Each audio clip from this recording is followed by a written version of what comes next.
Hi, my name is Jessica. I was just wondering how much during this process you guys had from the beginning, like you were saying, you become the accountant, you know, the marketing and everything, like how much learning did you feel like you had to do? Did you like take courses? Did you read books? How did you get this information that you needed to kind of take a small idea and make it big all of a sudden? In the beginning, I'd read 3 books a week. So every time I'm on an airplane, I'll have a book. So if you haven't read What Would Google Do, and I now do reverse mentors. So I find the youngest person that's the smartest person, and I just hand a lot of stuff over to them. So one of the things you can do in this new economy, you can hire people for 10 hours a week that have skills that are opposite of yours. I don't know how Karen did, but it's you kind of do it by the seat of your pants, and you kind of just learn as you go.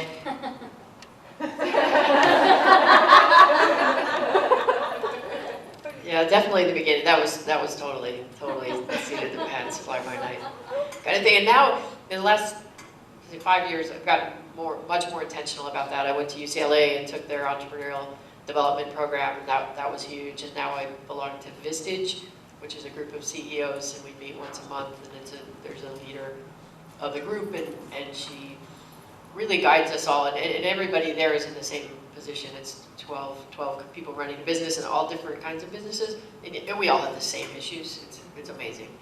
And you know, we hear a speaker about some kind of topic, and then we really work to hold each other accountable, because that can happen as a CEO, especially if you don't have funding from somewhere. There's somebody telling you what to do.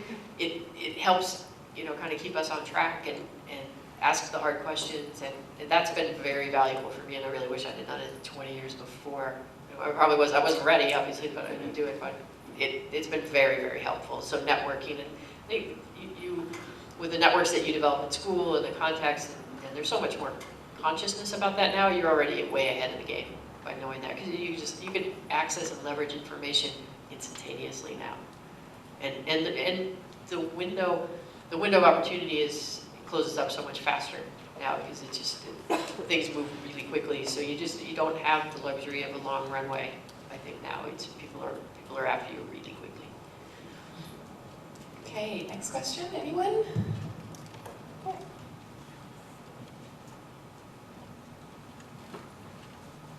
Hi, this is specifically for Mary, just because I noticed that you quit your job, and it was about a year later that you had opened up your shop. So that seems like a really short period of time, and so I was just hoping you could speak to that. I know something similar with Karen, but just speak to that transition period, and also you took time off to spend time with your kids, and can you just talk about that transition, because it was such a short period of time? Yeah, it's very impressive, I mean. So that's it really was almost 2 years, because it was February of '04 that I stopped working, and I opened in October of '05. So it was a little more time than that. But you know, I only spent about 4 months as a stay-at-home mom before I started doing a business plan. So because I didn't know how. I didn't like mommy groups. Okay, I admit it. I just didn't like mommy groups. So I just couldn't hang with that thing. So and I could have gone another track where I could have dedicated my whole time to doing volunteer work and helping volunteer organizations run, but I decided to make chocolate. Now, I did my business plan in a pretty short period of time, but I was constantly looking for space, and I wasn't in a big hurry necessarily to get the doors opened. I was waiting for the right place. In my mind, I had to have this perfect little storefront.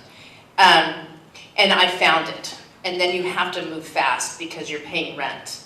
And you have to get that built as fast as you can. Now, I made the biggest mistake ever, which was I built a kitchen from scratch. And I would highly recommend, if you're going into the food business, to find a kitchen that already is there, because it's very expensive to get that infrastructure put in place. So, but it really wasn't that short of a time. It was enough time to do a thorough business plan to really understand the market, and then to get it built out. Now, it takes months to get your permits. So even though you're renting a location, I had a card table and chairs and internet in my little shell, and I used to go down there every day and like I was working, and then I would do all the packaging, you know, all that. So it really didn't seem that short at the time to me, so. I was just wanted to underline the word data. So I have a friend who's an analyst, financial analyst, and his father was an entrepreneur, and he said one of the biggest mistakes his dad made was he went with his intuition and his gut and never looked at the data enough. And so now I think you need like a research assistant or someone that can really get you that data, whether it's from a blog or because you follow the analyst. So I think that, you know, this agility, this tenacity, and this passion, and the data are really important. Data about the trends. Okay, next question. Anyone? Okay. Hello, thank you so much for coming and speaking. Your stories were really all very inspirational. I want to ask Karen, I guess your warehouse is in, your store is in Newark, California, by Fremont. Do you guys give tours, or do you guys do classes from there? For classes? Yeah, Like for classes we do tours. Tours and classes? I'm sorry, I didn't answer that very well. For group class, like students, business students, so we have a relationship with the other business school around. And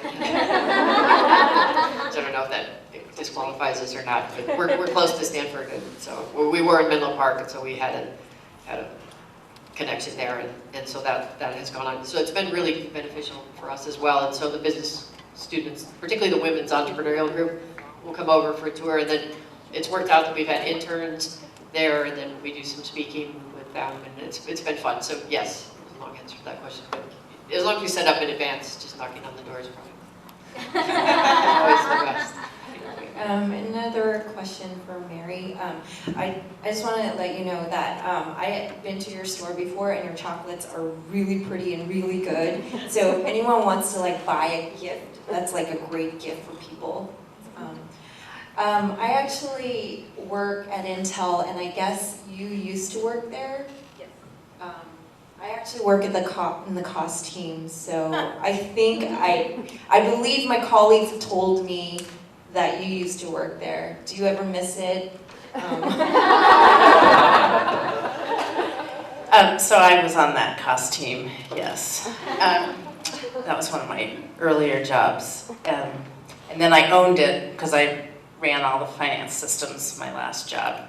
That's probably why I left Intel, was because it's no fun doing systems for me. Anyway, I do miss the people, and I still stay very connected with all my Intel cronies. We have an alumni group of all ex-Intel employees from every facet, and we do a lot of events together. We do fundraising together, so I keep that connection very, very closely. So I don't really miss the company, and I've been able to keep contact with the people, and I think that's the most important thing.